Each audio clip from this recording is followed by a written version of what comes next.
Seline finally found the perfect dress for her wedding, but her joy is interrupted when a store employee warns her, "Do not wear that dress, it is cursed." Upon hearing the story behind the dress, Seline faces a series of surprising events that are about to change everything. Hello, my friends. I am Linda, and this is Linda's Love Stories. I hope you enjoy this story. Seline was one of those people who seemed to float through life, always with a smile on her face and a melody on her lips. Her long, wavy hair danced in the wind as she walked through the streets of the small coastal town where she lived. With honey-coloured eyes that shone with joy, she spread her positive energy wherever she went. Since she was young, Seline showed a natural talent for music. Her sweet and powerful voice enchanted everyone who heard her sing. At 30 years old, she was already a recognised singer and songwriter in the region, performing in bars and at small events. Her songs spoke of love, hope, and the beauty of the simple things in life. Beth, Seline's mother, was a practical and somewhat anxious woman. At 60 years old, with always tied-up grey hair, she constantly worried about her daughter's future. Although she admired Seline's free spirit, Beth dreamed of seeing her lead a more stable and secure life. It was on a summer night while Seline was performing at a seaside bar that she met Tony. He was in town for work and decided to have a drink to relax after a long day. As soon as he heard Seline's voice, Tony was mesmerised. His eyes couldn't look away from the graceful figure on stage. Tony was the opposite of Seline in many ways. He was a successful lawyer from a big city. Methodical and organised, Tony planned every step of his life carefully. His always perfectly combed hair and impeccable suits reflected his disciplined personality.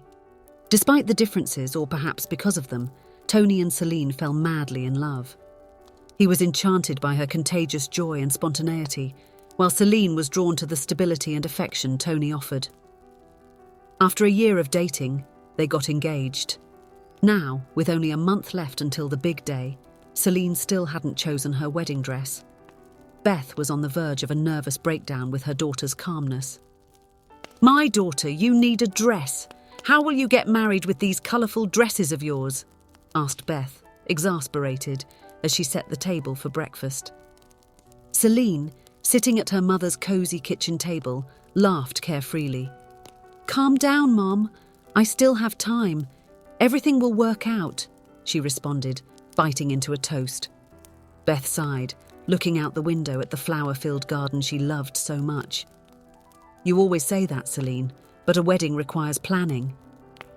Finally, giving in a bit to her mother's anxiety, Seline decided to go in search of her dress.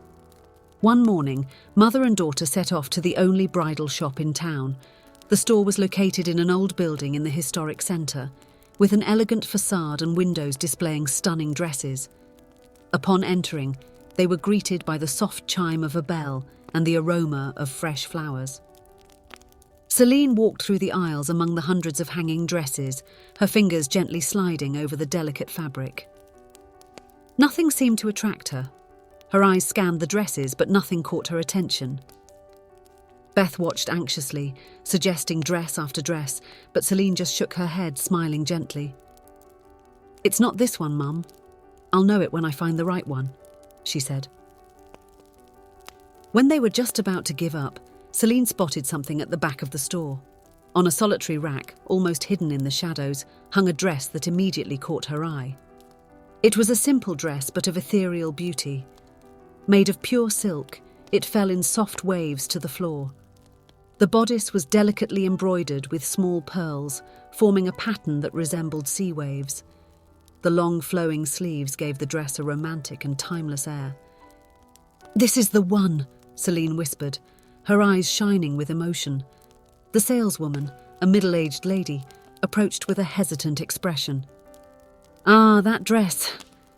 Perhaps I can show you some more modern ones," she suggested, trying to steer Seline towards another part of the store.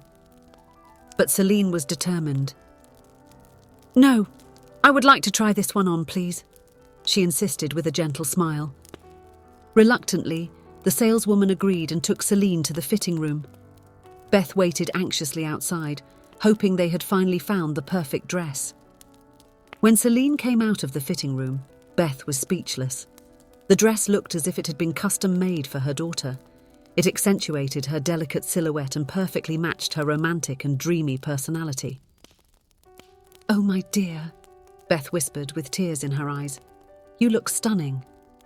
Seline smiled, twirling gently in front of the mirror. She felt like a fairy tale princess. "It's perfect, Mum. Just as I always dreamed."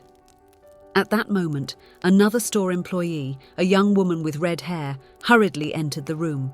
Her eyes widened at the sight of Seline dressed up. "You shouldn't be wearing that dress," said the young woman, her voice trembling. "It has a dark history. It's cursed." Seline laughed, finding the situation hilarious. Beth, on the other hand, was visibly disturbed. "What are you talking about?" asked Beth, her voice laden with concern. Lila looked nervously at the other employee, who made a resigned gesture as if to say, "Go ahead, tell them." "The first bride who wore this dress ended up a widow even before she got married," Lila began. "The groom had a heart attack and died at the church door. The second bride who chose this dress died in an accident 2 days before the wedding, and the last bride had to cancel the wedding because she discovered the groom's betrayal with one of her bridesmaids. This dress is cursed and brings bad luck." Beth turned pale, her eyes wide with horror. "Seline, let's look at other dresses. Leave this one aside, please," she pleaded. But Seline just smiled, even more delighted with the dress. "Mum, those are just coincidences. There is no curse." Despite Beth's protests, Seline chose that dress. She left the store beaming, carrying the white box that held her treasure, while Beth followed, murmuring prayers under her breath.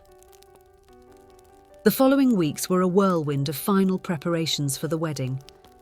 Tony was busy with an important case at work, so Seline and Beth took care of most of the details. Beth watched anxiously, hoping that nothing bad would happen. However, a week before the big day, strange events began to occur. The first was a phone call from the florist. "Miss Seline," said the distressed voice on the other end of the line. "We have a terrible problem. All the flowers we reserved for your wedding, well, they died before they could even be picked. I've never seen anything like it in my entire career." Seline laughed, finding the situation comical. "Don't worry," she said cheerfully. "We can use wildflowers from the field.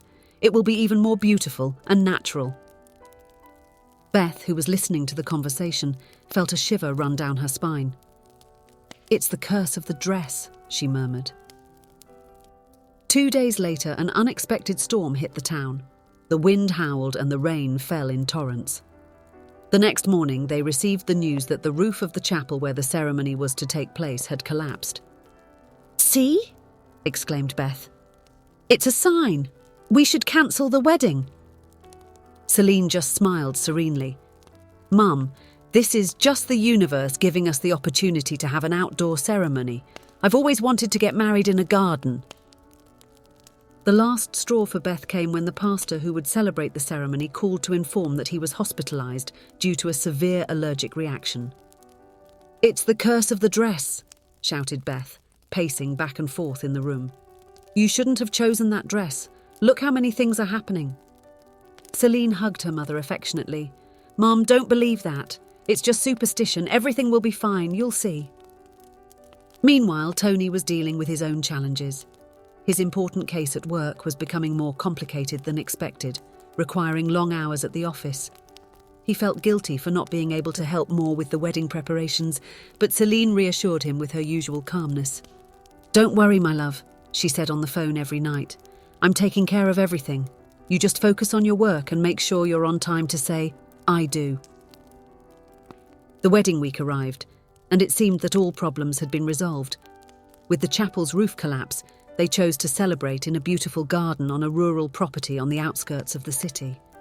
Wildflowers adorned the place, creating a magical and romantic setting.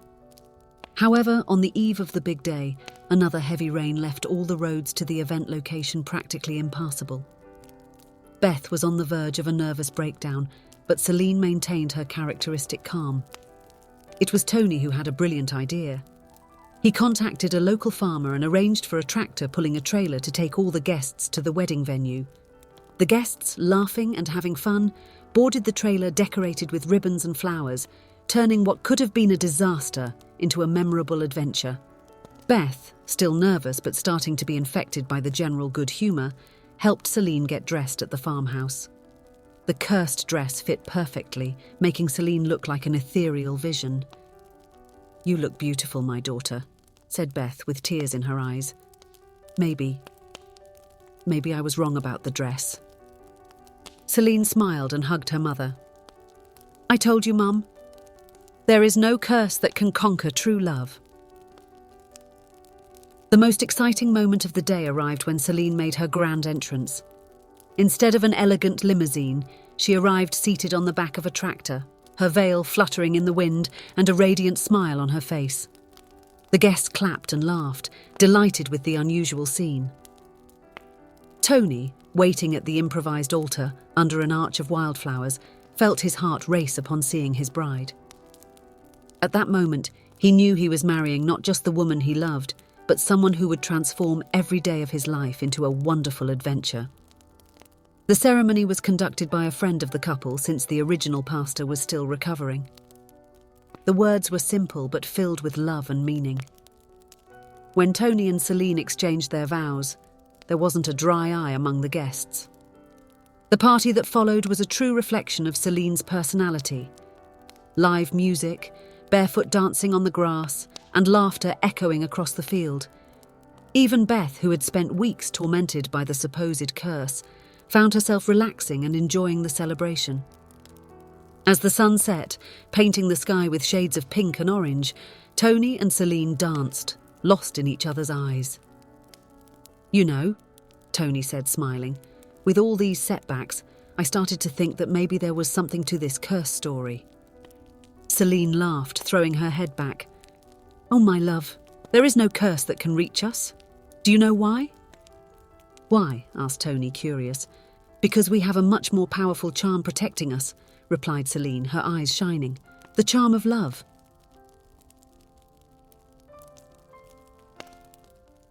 If you enjoyed, please give it a like and subscribe to the channel. Leave a comment with a number from 1 to 5 to let us know how much you liked the story. Also, watch the video that is currently on your screen. See you soon.